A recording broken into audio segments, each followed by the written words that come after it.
All right, my full-size UNLOCX build is complete. So this one took a little longer, just took longer to get all these parts done. But you can see here we got the full-size UNLOCX blaster here. I've modified it out. This is the original modular version, a little different than the V1 pistol-only version that I've shown you. Both great quality blasters at very reasonable prices, especially when they're on sale. That V1, which is just the pistol part, has been down to $50. So to get a $50 blaster with a motorized magazine, and it's like a magazine that's big, that goes over 200 FPS. I mean, there's nothing even close to that. And then this full version's been on sale for as low as $70. So I don't know why people aren't as into the unlocks. I mean, if you guys love Splatterball, this is a very similar caliber and quality to Splatterball. So I would certainly tell you guys, check out Unlocks. Definitely a good blaster. And they're not, paying me to tell you that at all. They certainly did send me the blasters, but it really is a good deal too. I mean, I definitely feel that way.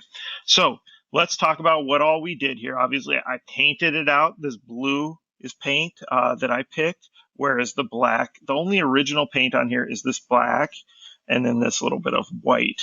Everything else was stuff that I painted, right? I thought I did the same thing on the V1, which I showed you. I just put a little rail and then a little grip just because of where this is located. That'd be another good grip point, I figured. And then put a rail out here, and then we got that grip there. I'll get a little more of a close-up here in a minute when we take it off the rack. Threaded tip. This actually has, if you buy the rifle version or 4-in-1, whatever we want to call it, the big one, there actually is a threaded tip under the little rectangle factory tip. So this was one where I didn't even have to build out some kind of way of putting a threaded tip on it. So that's cool. So that's what I went with there. Of course, got a couple different options that I could switch out to. I got the long version of that as well.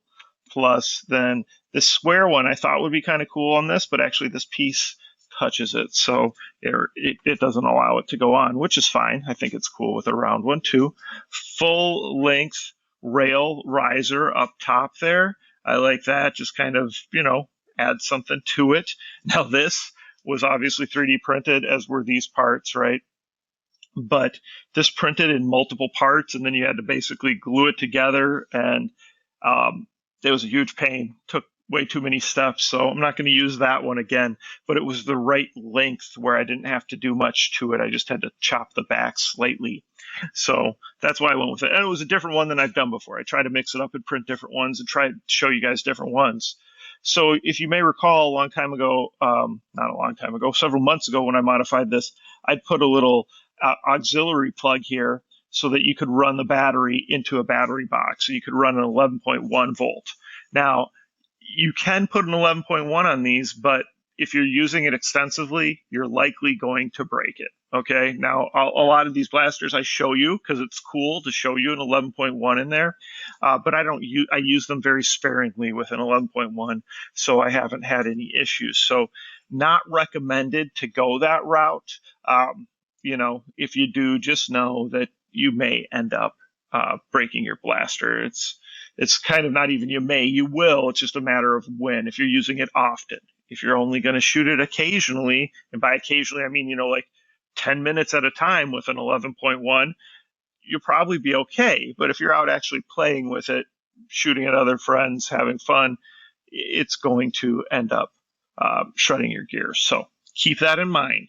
But anyway, since there was a little access hole there underneath that, I just went ahead and sanded it smooth and put my little logo on there because it filled that spot nicely. So big thing I did here was, of course, the buffer tube adapter. So that was a big change, right? So we got the buffer tube adapter. This is actually a Soma Direct aftermarket stock that you can buy, right? So this is just an aftermarket stock that slides onto any buffer tube, which is a cool one. But we got the battery back here now. Now, I did that for a couple reasons. Got this full rail riser on here, which would make it a pain to access the battery. But also this one has that battery that is basically meant to be built in and then charged with a USB charger over here, which is fine. It's just, I thought this would be better to relocate the battery. If you're actually using it a lot and playing it a lot, you probably want to have access to changing your battery a little easier instead of having to go plug the whole gun in, right? So that was a big thing I did there, and this is a really cool stock from Soma Direct. You can see here, if we look at the rail, I mounted a little logo there too, right? And then also, if we look on the front there, okay, so there's your front. Got your grip up here, and this was a rail that had a little concave groove so that it could fit nicely up against this piece, since that was a curved piece. And then, of course, we've got your magazine. You can slide in here. If I can do it this angle, not the easiest way to do it. So we'll go ahead. Get that in there. So there we go. The UNLOCX Gel Ball Blaster Master Edition. Lots of cool accessories. Added the buffer tube, relocated the battery. We got the full rail. We got the grips. We got the threaded tip. So what do you guys think? Comments, questions, please post them below. Let me know what your thoughts are on this. Of course, please like and subscribe and share with your friends. I'll also do a little shooting with it and just see where we're at with the FPS. I don't anticipate any issues unless this somehow is causing some friction with the gel balls, but that's very easily to test. We just remove it if it does. All right, guys, thanks a lot. Thanks for the support, and please make sure you participate in all the giveaways.